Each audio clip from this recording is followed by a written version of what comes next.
Hare Krishna, Krishna Krishna, Hare Hare, Hare Ram, Ram Ram, Hare Hare. At our core, we each desire the experience of divine love, that which connects us to and reminds us of the source from which we emanate. In our relationships with one another, however, human love usually displays merely a sliver at best, or a shattered fragment at worst, of that which we are capable of at our core. Playing in the Maya of illusion, the dance of opposites takes us through a myriad of emotional experiences, falling somewhere along and within the polarities of pleasure and pain. The remembrance of and the invocation of Krishna consciousness within is that which reconnects us to the compassionate divine love of the universe, that which dissolves opposites and allows us to remember the bliss from which we originate. Krishna means black, or dark one, which some may think counterintuitive to what's actually inferred through his representation as a light bringer. I believe this points us in a very profound direction and gives clear instruction for how we are able to reconnect with source power within. For it is in the darkness, by facing the shadows within our own being, by staring into the gaping wounds which plague us as human incarnations and feeling them, that we can dissolve away the coverings holding the secret of divine love. Radha and Krishna. Many are familiar with Krishna in association with Radha, his beloved and consort.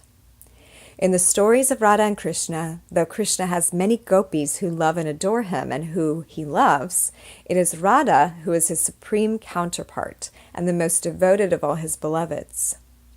Where the gopis symbolize the five senses in the external world, Radha represents the Shakti, the Kundalini life force energy, which directs consciousness to the pineal gland and offers enlightenment. When we unite opposite poles within our body temple, the magnetic and electric, the masculine and feminine, the logic mind with the intuitive, we are embodying the sacred marriage of Krishna and Radha. In the story of Krishna and his beloved counterpart Radha, we learn that access to the divine love of our Krishna consciousness and the ability to see through the eyes of the non-dual comes through unifying poles within the body and hemispheres in the brain.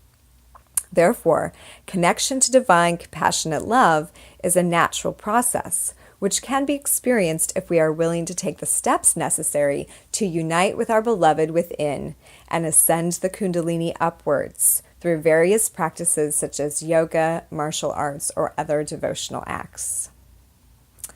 The Gita and Krishna. The Bhagavad Gita is the ultimate karma yoga text and one of the main Hindu spiritual scriptures. In the Gita, Lord Krishna appears to the main character Arjuna, who is preparing to go onto the battlefield with members of his kin. The symbology is rich in this work, but one of the key elements is that of the presence of Krishna as a divine guide. Krishna continues to offer the perspective of the presence of unwavering love, no matter what the outward appearance may hold. That even in the face of seeming disaster and betrayal of love, there is still the choice, the opportunity to see divine love anyway, within that which seems to lack it. A surface read of the Gita will present the reader with the scene of a battlefield and brothers warring with each other, the struggle of karma, and the ability to surrender to one's dharmic path through divine love. A bit deeper contemplation will reveal the battlefield to be an inner one, and the warring brothers as thought forms, which keep one bound to the wheel of karma, reincarnation, and duality consciousness. In surrendering to a dharmic path or one's soul mission, the reader finds him or herself as Arjuna, the warrior who must choose to know love above all else. The battlefield is ultimately an illusion, the Maya we have created in order to experience the separation from Source and our eventual return to it. The reader, when contemplating the Gita further, will find they are Krishna too, that we all have the innate capacity to see ourselves off the wheel of karma by realizing divine love as the leading force in our lives, and all else as simply a step on the return unto it. In yoga school, we studied the Gita as the ultimate text on karma yoga, and I'm beginning to see how this is so. Krishna consciousness is the part of us which is beyond time, beyond the matrix, beyond karma.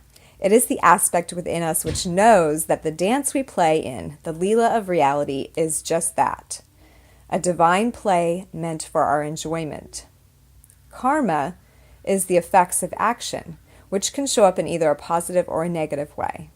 It is the belief in time and duality, and it stays in effect for us as long as we decide to stay stuck in the illusion and live within its confines. Krishna consciousness points the way back to Dharma, the soul's ultimate path, that which is beyond time because it is us.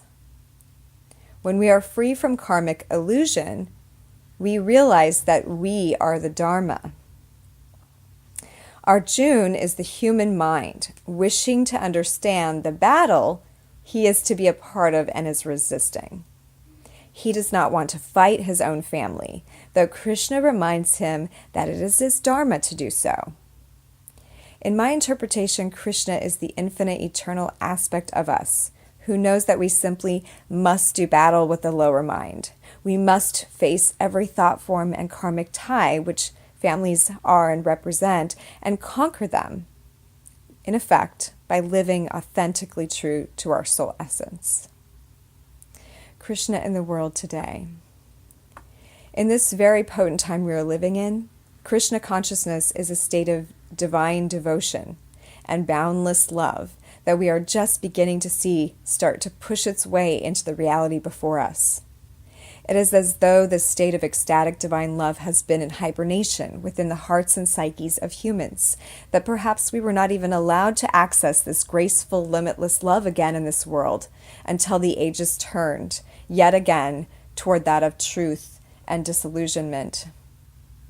We are in this veil-renting phase of evolution now, I believe.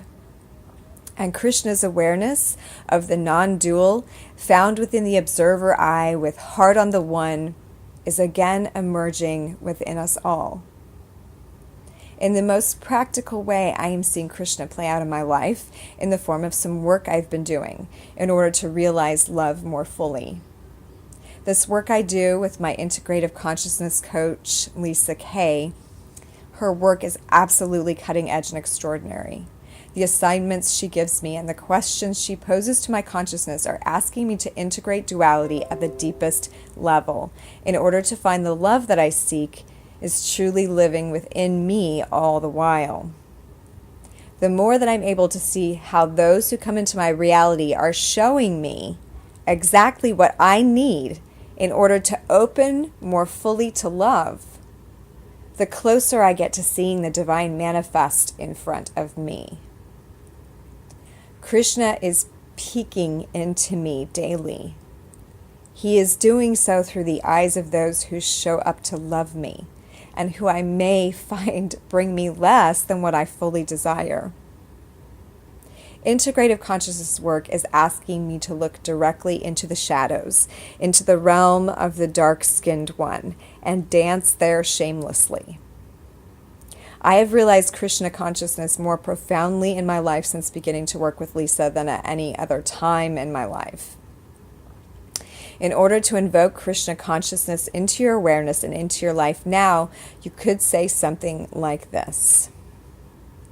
I now choose to enact the aspect of myself which is Krishna awareness.